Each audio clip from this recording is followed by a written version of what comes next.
Hello, welcome to the Confidence Cure podcast with Louise. And today I have the lovely Radomira with me, and we are going to be talking about how we can change your lives and uplift it with a very empowering Radomira. So, hello, Radomira. Thank you for coming.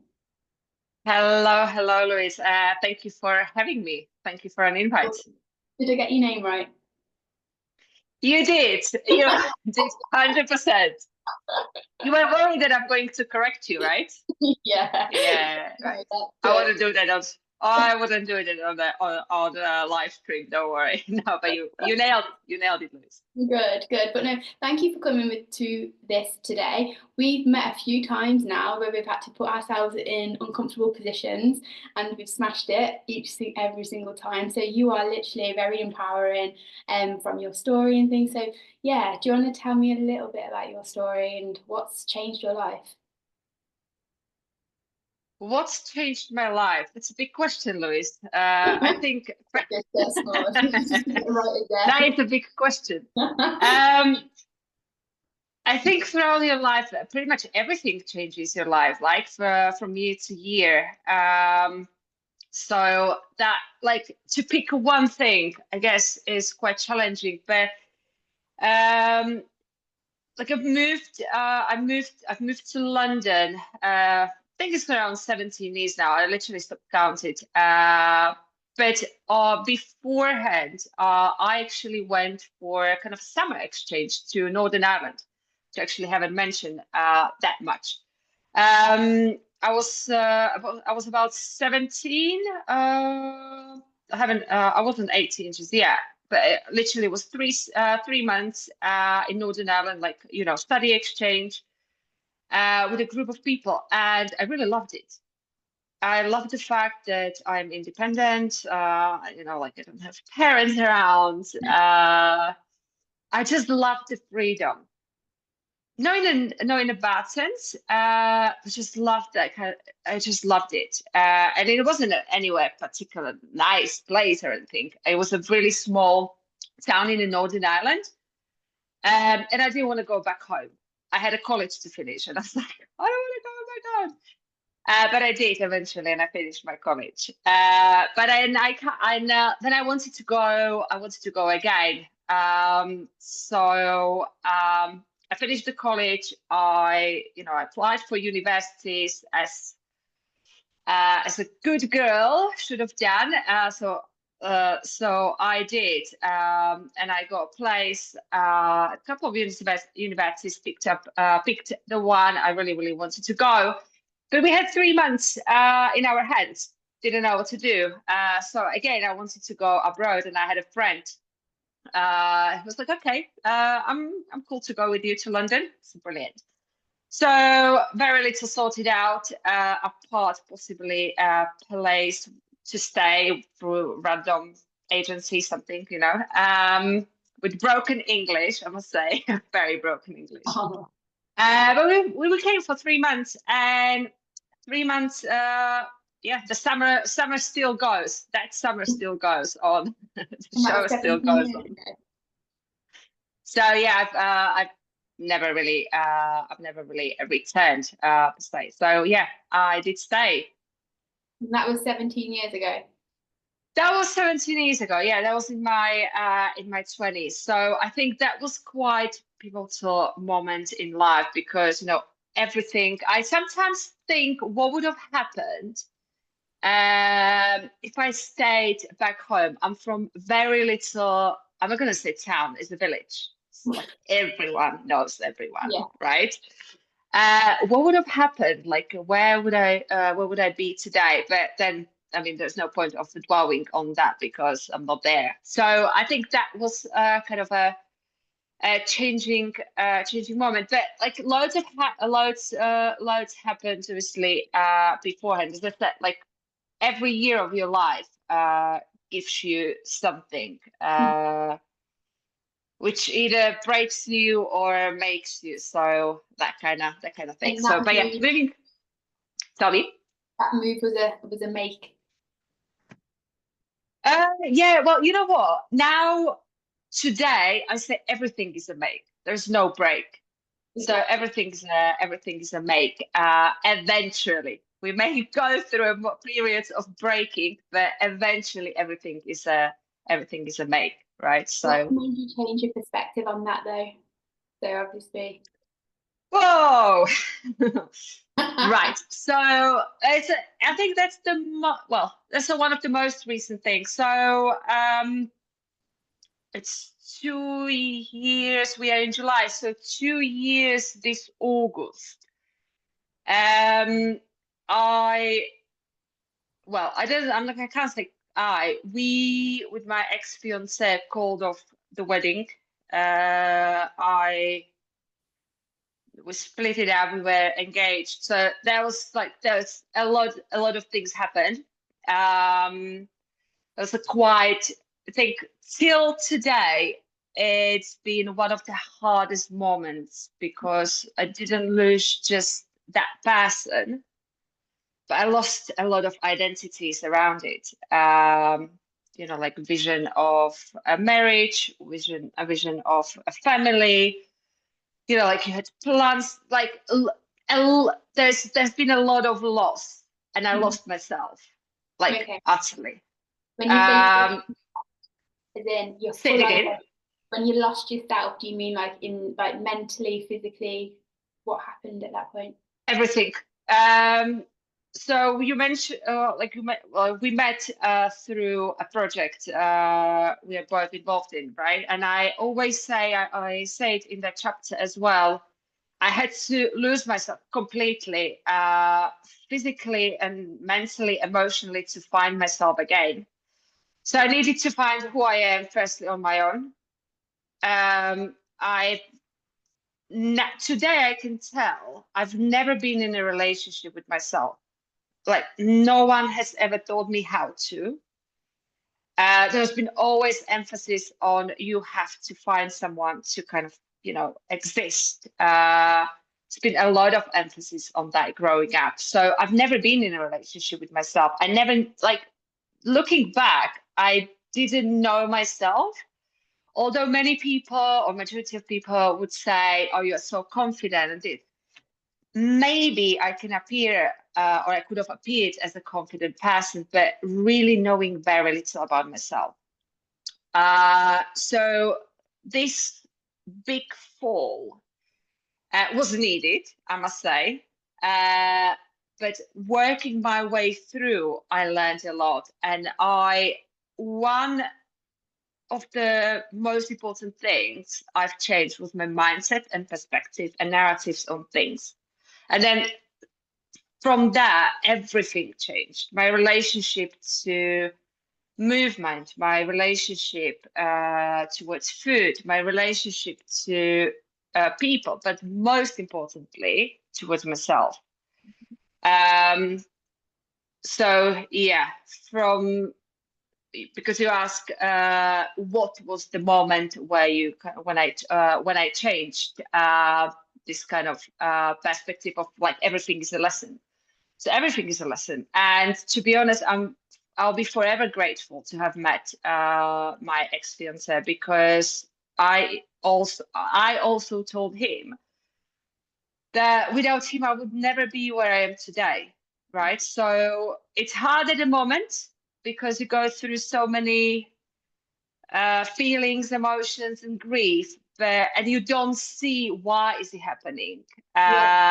But one thing I've learned, and I say to myself every single day, is to have a trust in life.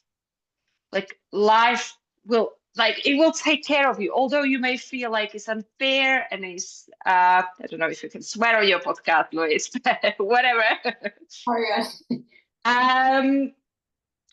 But if you allow it to happen, and if you try your best to look at it as a lesson to be learned and grow, a lesson to grow, it can happen. Mm-hmm. Because to have a self-pity and to blame all the other people, nothing good is going to come out of that. So take it as an opportunity to learn and to grow can bring something beautiful to your life. Because, as I said, like self-pity or blaming others, I don't believe that's gonna bring anything good to your life. So yeah, that was the moment when I shifted my perspective and mindset, shall we say.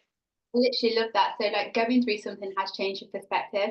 And I think not a lot of I always say that you have to have the bad days to appreciate the good days. Like the amount of appreciation and gratitude and everything that I have now, like if I hadn't have gone through that them rough times, I don't think I would have actually realized how good it is now. Yeah, no, 100%, 100%. And also, nothing is permanent, right? So as you mentioned, like, sometimes we do have a bad days. Sometimes we have really awesome days, but just being, I don't want to use the word modest, but just go with it. Allow yourself to feel, allow yourself to have a bad day.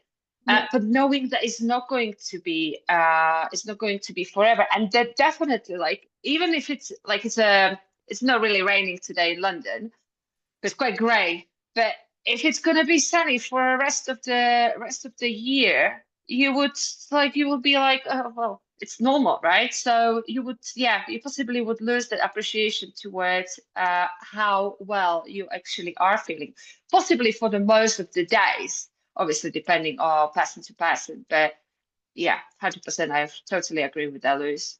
Definitely. And do you feel like since you've changed your perspective, like life has changed, the people around you have changed, like the way you move has changed?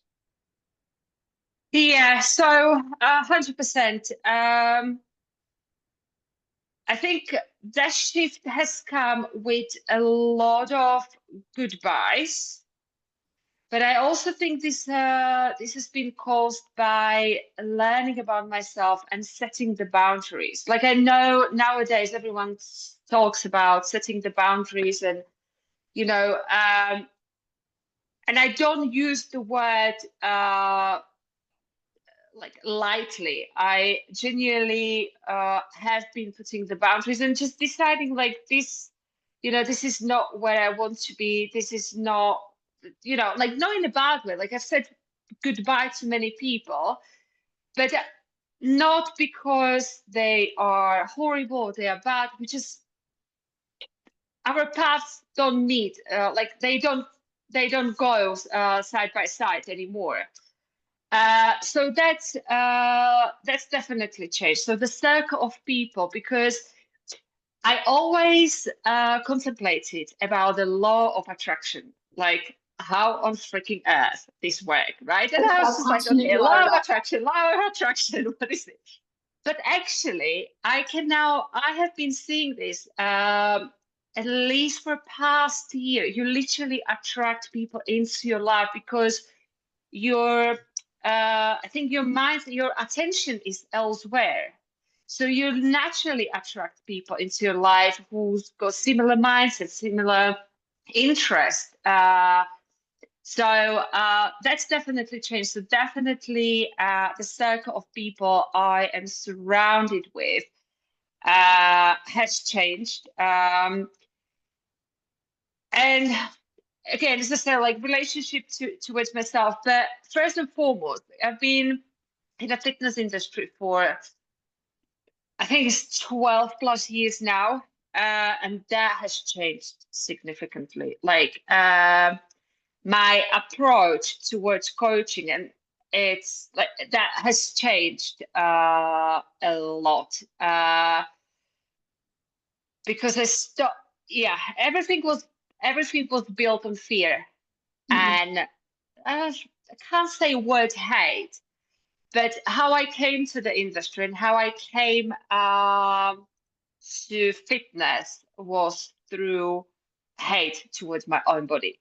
yeah. So pretty much everything was based on fear and hate, and that's changed a lot. So my coaching has changed a lot, and the mission I have been on has taken not completely different turn, but it's like became alive again, and the new doors opened. Um, so yeah, and we discussed a little bit before saying yes to more things. I weirdly enough, look for obstacles and challenges. Look for things where I feel utterly uncomfortable. And this can be as little as uncomfortable conversation with someone who I would have put aside so much because it's hard, right? Mhm. Um, so yeah, so that's definitely a few of the areas of life that changed, stemming from having a different mindset, etc.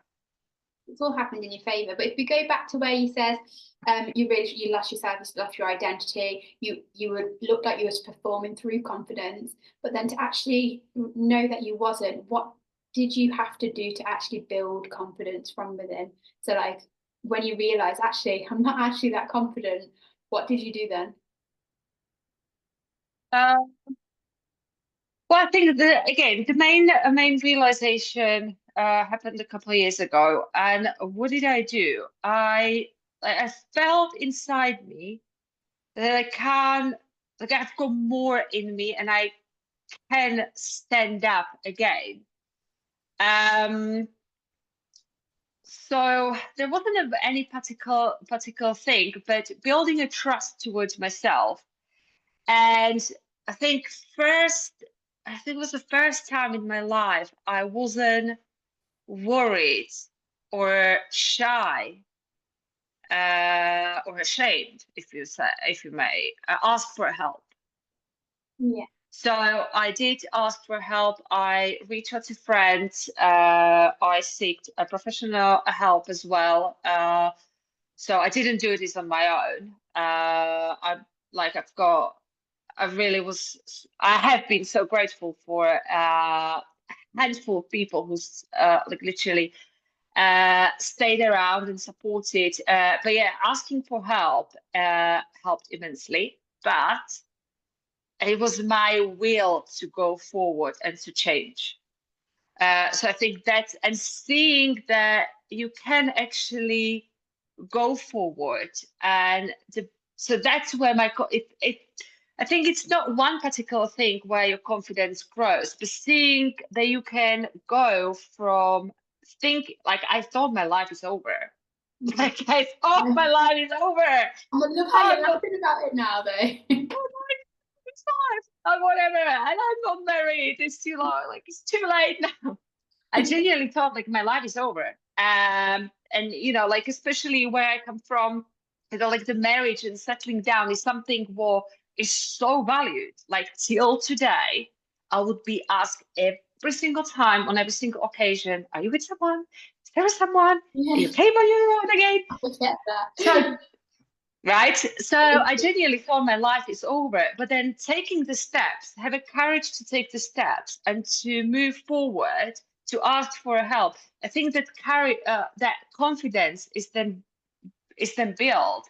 Yeah. And then obviously once I started to share my story and share it with my clients as well, um, just seeing that you really can make an impact. And this goes beyond freaking scale and beyond fat loss wherever. Yeah. It's bigger than that. So then I really saw that what I do, it's got meaning, and all of that in combination gave me a confidence that like I could do it. And one, like, I did a London to Paris bike a year and something ago. Uh, and literally under the Eiffel Tower, when we stopped, I cried. Like I cried for 10 minutes. And that was the moment where I realized that life is not over at all. And it's just starting.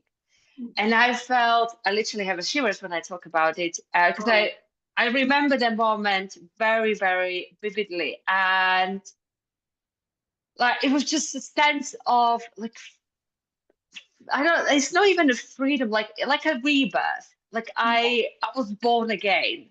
Seeing yourself. Um, and I think that again, so it was many things in accumulation. But just seeing myself to learn from what happened and grow personally, mainly. Because it had to happen to me, I think I would have been in a completely different place, and I would not have done any self work, although I was listening to many podcasts. But like you read a book, but you have no clue what's the book about. That kind of self work and self development work I used to do back in the days. So I think it's an accumulation of the things. I don't believe there's only a one thing which gives you confidence, and also have an ability to actually see it as well. I know we spoke a little bit about being able to actually acknowledge how far you've come. So I think those kind of things, like just seeing that you are able to overcome and to get over hard things, and you are able to do hard things, that's helped to build the confidence as well. My answers are going to be super long, I've realized. And I'm losing myself then in the plot. What did she ask? What am I answering? I love it. It's fine. It's fine. I'm just going to bring it back. So there was a couple of times where you said quite a few times where you said you had to have the confidence to ask for help. So at that point where you was at your lowest then, what type of help did you actually feel like that you needed at that point? Yeah, so I always was the one who presented as brave, and like there are no problems, like you don't talk about the problems. So firstly, even just to friends, to be like, I'm not okay. I really am not okay. So because that type of vulnerability has never been shown to me growing up either. So it's like, it's never been okay to not to be okay. So actually having a courage to actually say like, yeah, I'm really not okay and I need your help. So it was just help of the friends who literally listened and didn't judge or anything. I must give a massive kudos to my mom, because she's been incredibly helpful. And I think it's glued up our relationship as well. Um, and I also was seeing a therapist for almost a year. So I asked for professional help as well. Yeah, so those are the main things. Yeah. So asking for help though, that actual like lump in your throat, not knowing if you should, like that's the hardest bit. But once you've done it, with the relief there. Yeah, no, 100%, because so I think with the therapy, I spoke to somebody else about it as well. You, up to a certain extent, you have got a little bit of validation there, like you don't have any judgment, like what you feel is okay and etc. But when you see like you're safe, like it's not a war, like there's no one to attack you and no one to make a fun or a laugh at you that like you struggle. Yeah. It's okay. I mean, there are definitely possibly were some people, who like, oh, come on, it's nothing, it's just the breakup, it's just this, and kind of just brush it off and just move on. But yeah, once you see like it's okay, like it's fine to ask for help, then like you feel you always feel encouraged to do that as well. And it's funny enough because I say this to clients every single day. I've got many women telling me like, "Oh, I'm really sorry to take up your time. I'm really sorry to ask." I said, "No, it's okay. Like, Yeah. it's absolutely okay." And it's funny enough because I've been saying this to others for a number of years, but I've never been brave, or I've never been vulnerable enough to do it myself. Like I always thought, like because I'm helping others, I have to have it all figured out. Mhm. That's like But you're still that's human. rubbish. But you're That's still rubbish. like clients understand that we are still human though, and you can actually use your experience, but oh yeah, you are human, and it is normal. Yeah, no, 100%. And I think they appreciate that fact as well. That I don't want to say it from a front like you go, they celebrate that you struggle as well, but they see like it's human, right? That they Yeah. are, it's the struggle is absolutely normal. They Like relate no one is a robot who just kind more. of goes. Yeah, they can relate to you more. And I feel with like certain type of clients as well, not every type of client, if they feel that you're kind of in the same, not be or being in the same kind of boat or something like that, it actually helps clients. It's not like talking about your trauma or trauma dumping. It's about using that as inspiration because they can relate to you. They feel safer to speak to you about it. Like you've actually opened the door for them to actually be, do you know what, this is actually a safe space if you've done this. And I feel like don't talk about it, but if I feel like it's going to help somebody, I will literally say, "Oh, you never guess what's happened," because it's a safe space for everybody. So if I walk that walk, it's a safe space to talk about it right now. I've found that a lot of people do open up because it's a safe space. They feel they can relate. Like it, I think we are all human, but I think there's a lot of walls up because we don't know where is safe, where we can actually speak, where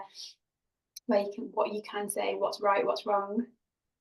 Yeah, well, I think this last point, what's right, what's wrong. Well, I mean, that would be possibly on a different discussion, but like society nowadays, like you have to have, like you almost have to, yeah, you have to have it all figured out. Yeah. So it's almost like the softness and vulnerability is not welcome because it's perceived as a weakness, and which I believed back in the days as well.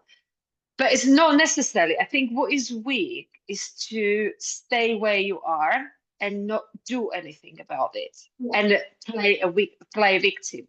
Yeah. That I think that would be more so perceived as or considered, at least in my opinion, as weakness rather than say like yeah, I struggle.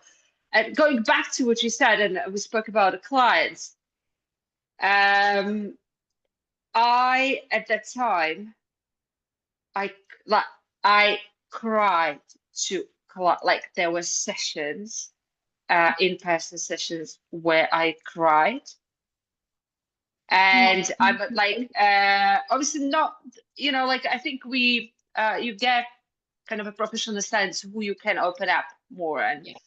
who you kind of just have to, like brace yourself and go with the, like, just do it. So definitely, like I had like dozens of clients would just cried and that's all. And those are clients who come back to me and actually shared so much. Not in a bad way, but it always moves us forward because I didn't have a better understanding why they are performing, why they are feeling, why they are eating certain way, why they are choosing a certain habit. Because they are able to actually, to open up to me. So yeah, I think Yeah. it worked eventually. Yeah, no, I completely agree, and I completely agree how not like it is easier, like when going back to what you just said before about the weaker bit, I think it is easier to stay in your comfort zone. So like then going into the uncomfortableness, choosing to grow and going into the area where you don't actually know. So the only thing I find harder is when you are aware, you've got no choice but to grow. Yeah, yeah. Most of I think the awareness. And I think I agree because those people who choose not to grow are not aware, Yeah, most of them. you would want, So yeah, yeah, I was on a rant the other day about if you don't know different, you don't know different.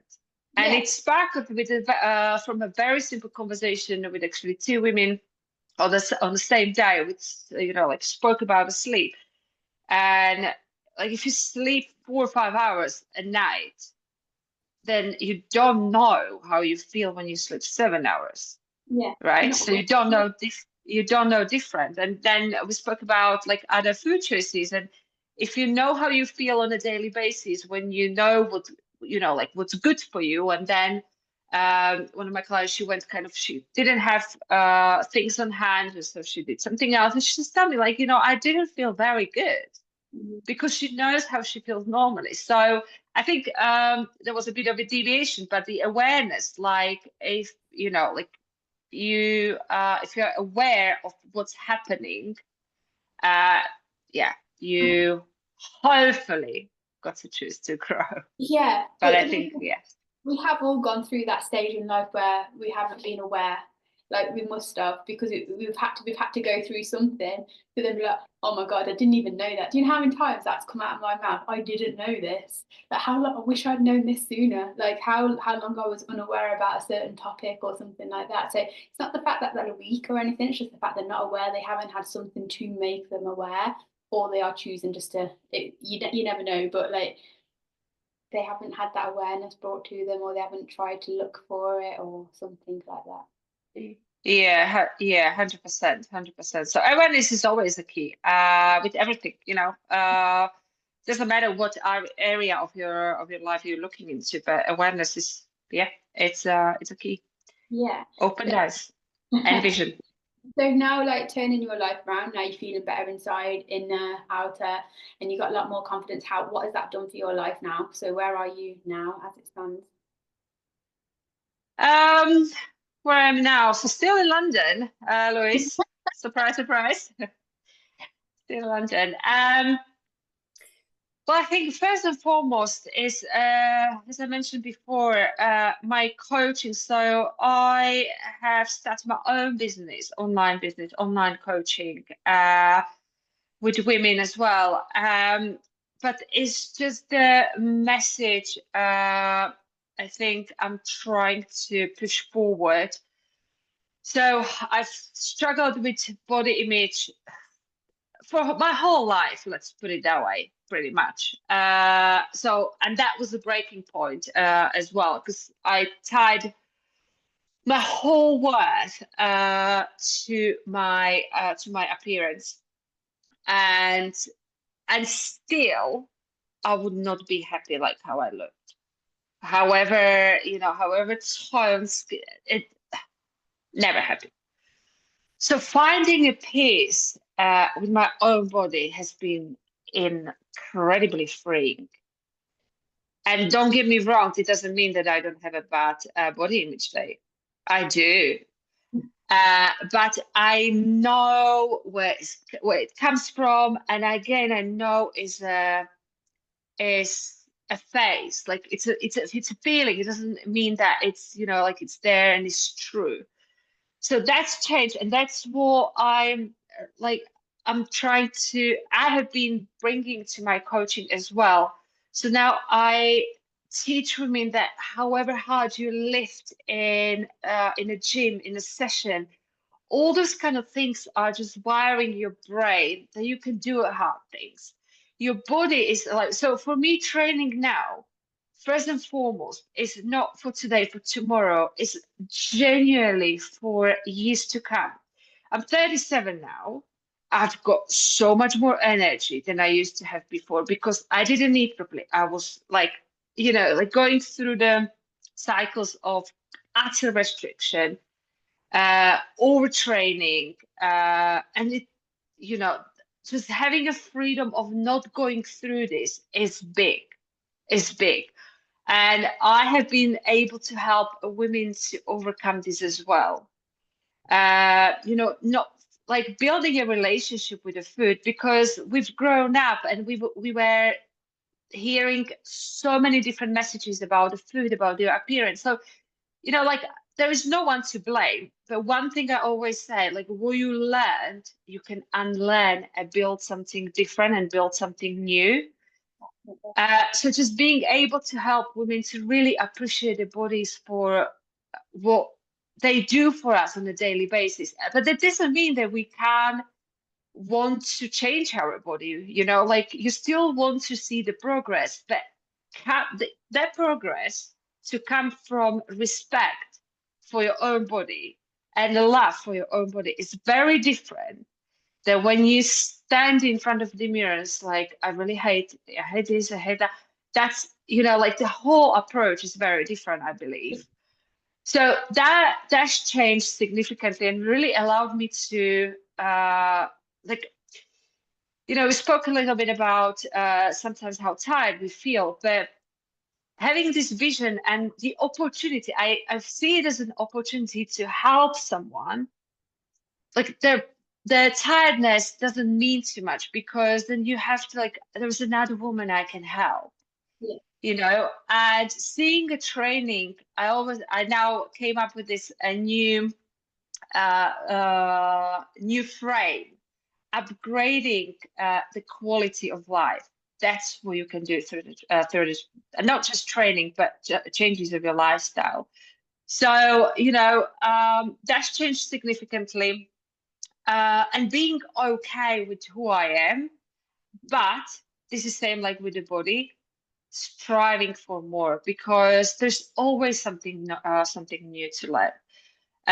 There's always a better way to say something. So communication is on the top of my list, because I've been struggling. Again, the swearing word came to my mind, Louise. I'm trying to be good. So again, just be being able to say I don't know everything as well, and I want to like, I want to learn, I want to be better. So yeah, just it has opened up a lot of opportunities, like the vision, my vision also enlarged. Like, you don't have to stay in a one place. There's just so many different things, and saying yes to more things. I've just signed up to a race in October, not knowing how to swim properly, but off I go for the long distance. So having a courage to say yes to things Yeah. and challenge yourself as well, Yeah. not fearing unknown as well, because eventually or essentially, like, we don't know anything, like, not everything is unknown, so not to fear unknown as well. So yeah, Amazing. that's what's changed, apart amongst other things, I'm sure. And what's in store for you now? Like, where's your vision for like the next couple of years? What do you see yourself accomplishing? Oh, where is my vision? So I definitely want to, definitely working and bringing up the online business, full up to speed. That's definitely, that's on the list. So I work with the mentors as well. So again, I invest in myself as well. Um, so that's definitely in the cards. Otherwise, I don't know. I want to travel Okay. more. I was so worried to sleep under the tent, and I slept under the tent back in Patagonia early on this year, almost every night, and I fell in love with it. So backpacking has become a sort of Exciting. hidden passion I didn't know of. Okay. And I must say, I would really love to meet someone as well. But um, you know, I really don't pay so much attention to it. So kind of, I'm like, I'm What sure happened? someone will come when it's the Just right don't look time, for it. Don't look for right? it. So yeah, so yeah, definitely online business. Hopefully, someone to share the life with. But yeah, I just continuing having a good life, Good. a good fitness, not the life, but good health, so I can experience life. Mm. That's definitely something it's on the cards. And how is it going to look like? That's hard to say, because that may change with time as well. And if there's anybody listening to this now, so like obviously they're going through a really tough time, identity, they need to build themselves back up. What would be your biggest like take for them? Uh, I think trust in life and really believing. And I think this is also a skill you can learn. trying to learn that everything, it really, like, is such a cliche, but everything happens for a reason. And really believing that if something didn't work for you, or you lost something, it just opens up or creates the space for something else or for someone else. So seeing everything as an opportunity, it's definitely something that can help you to move forward. Because one thing is that, like, I didn't really move on from the breakup and all the wedding thing, but I moved forward. Like, that part of life will always be there, you know? It, like, no one will ever erase that. But I moved forward. So just taking it one step at a time. And if you're a person who is worried or ashamed to ask for help, please don't be, because like, we are, after all, we are kind of social beings as well. So we don't thrive in isolation. And if you struggle with something, isolation won't help you so much. So that will be definitely my go-to, but definitely trust in life. Amazing. I'll take care of everything. Amazing advice, and you are amazing as well. So a massive well done for what you've achieved. If somebody wants to reach out to you, where can they find you? What socials? Yes, Instagram. I think I'm not me and social media are like not necessarily a water and fire. We're getting better, but definitely Instagram. Yeah, Instagram. What is it? What's your Instagram? So rat RAD underscore sun underscore fit. Rat sun fit. I'll put it down anyway. But no, Thank you. so much for coming. It's been such a pleasure to have you on. Like, honestly, amazing. Thank you, Louise. Thank you for your time. You're more than welcome, and I shall speak to you soon.